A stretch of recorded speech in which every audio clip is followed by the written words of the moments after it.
Товарищ Верховный Главнокомандующий Вооруженными силами Российской Федерации, войска Московского гарнизона к параду готовы.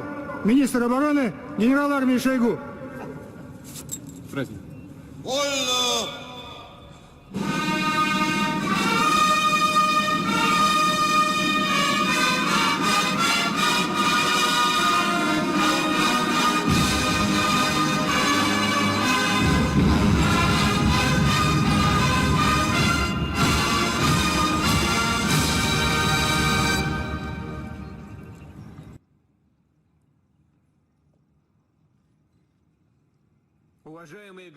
Dear citizens of Russia, dear veterans,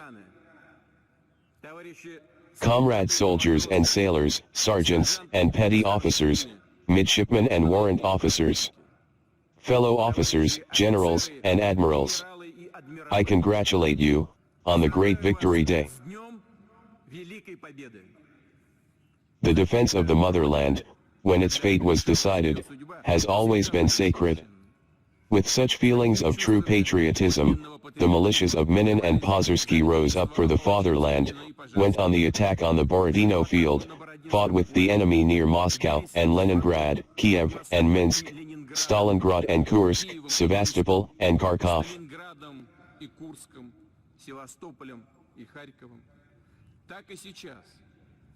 It's the same now. These days you are fighting for our people in the Donbass, for the security of our motherland, Russia.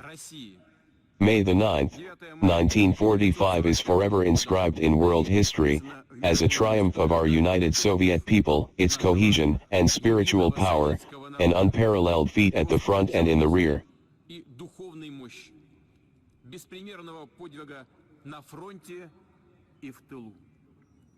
Victory Day is near and dear to each of us. There is no family in Russia that would not be scorched by the great patriotic war. The memory of her does not fade. On this day, in the endless stream of the immortal regiment there are children, grandchildren, and great-grandchildren of the heroes of the great patriotic war. They carry photos of their relatives, fallen soldiers who have remained young forever, and veterans who have already left us.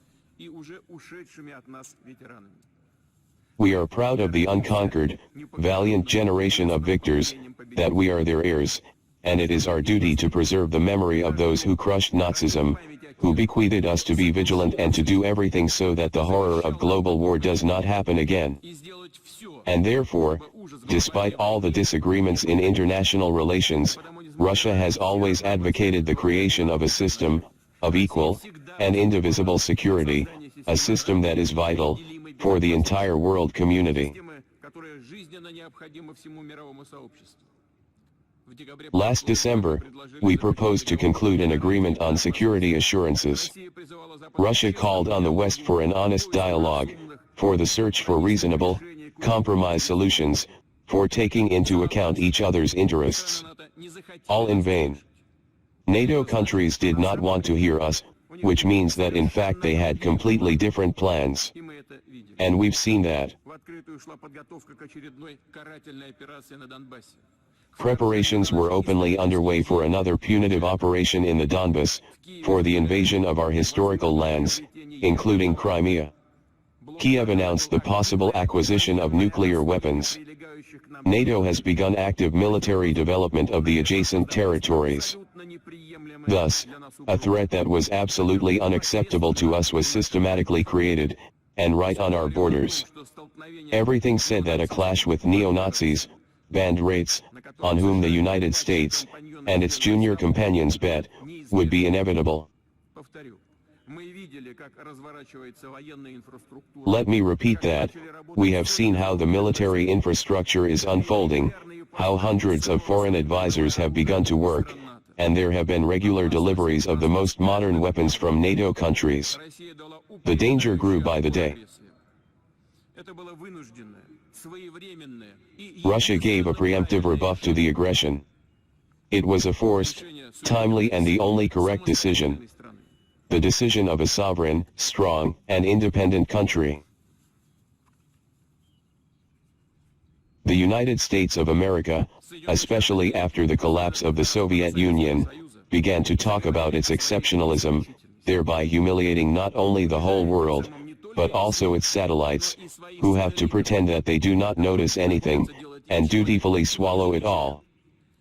But we are a different country. Russia has a different character. We will never give up love for the motherland, from faith and traditional values, from the customs of our ancestors, from respect for all peoples and cultures. And in the West, these thousand-year-old values, apparently, decided to cancel. Such moral degradation became the basis for cynical falsifications of the history of World War II, incitement of Russophobia, praise of traitors, mockery of the memory of their victims, erasure of the courage of those who obtained and suffered the victory. We know that American veterans who wanted to come to the parade in Moscow were actually forbidden to do so. But I want them to know that we are proud of your feats and your contribution to the common victory. We honor all the soldiers of the Allied armies, the Americans, the British, the French members of the resistance, the brave soldiers and guerrillas of China, all who defeated Nazism and militarism.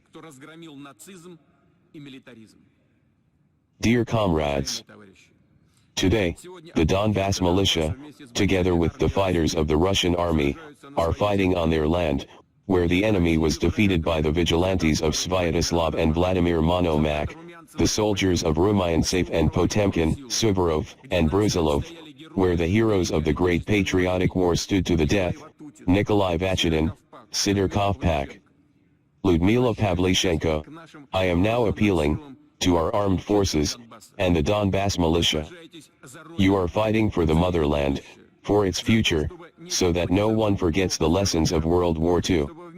So that there is no place in the world for executioners, punishers, and Nazis. Today, we bow our heads before the bright memory of all whose lives were taken by the Great Patriotic War, before the memory of sons, daughters, fathers, mothers, grandfathers, husbands, wives, brothers, sisters, relatives, friends. We bow our heads before the memory of the martyrs of Odessa, burned alive in the House of Trade Unions in May 2014.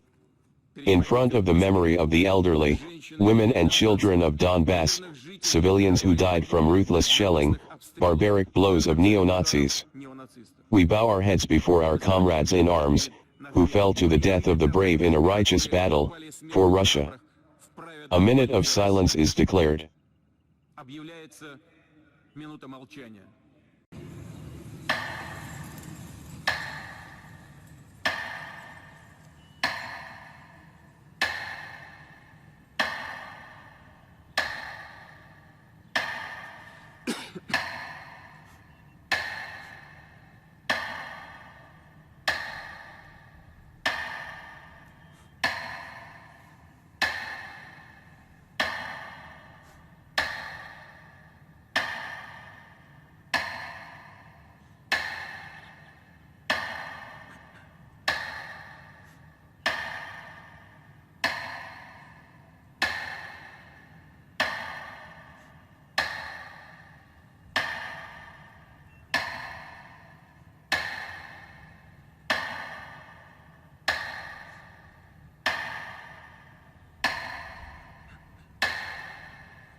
Dear comrades, the death of each of our soldiers and officers is a grief for all of us and an irreparable loss for our relatives and friends.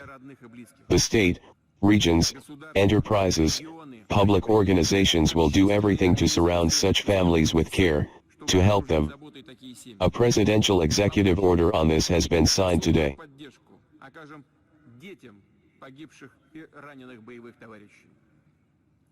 I wish a speedy recovery to the wounded soldiers and officers. And I thank the doctors, paramedics, nurses, medical personnel of military hospitals for their selfless work. A low bow to you for fighting for every life, often under fire, on the front lines, without feeling sorry for yourself. Dear comrades,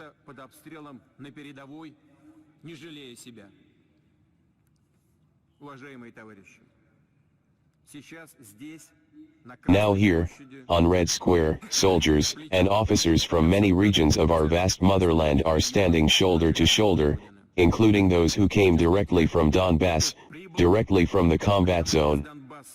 We remember how Russia's enemies tried to use gangs of international terrorists against us, sought to sow national and religious hatred in order to weaken and split us from within.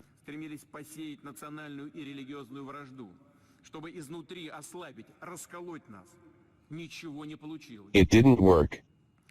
Today, our fighters of different nationalities are together in battle, covering each other from bullets and fragments as brothers. And this is the strength of Russia, the great, indestructible force of our united multinational people.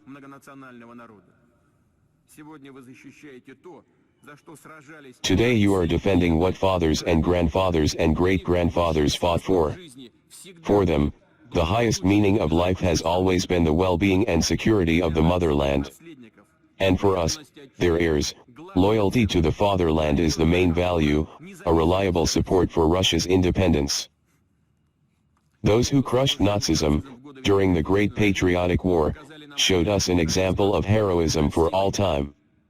This is the generation of winners, and we will always look up to them. Glory to our valiant armed Слава forces for нашим Russia, доблестным вооруженным for the силам! victory. За Hooray. Россию! За победу! Ура!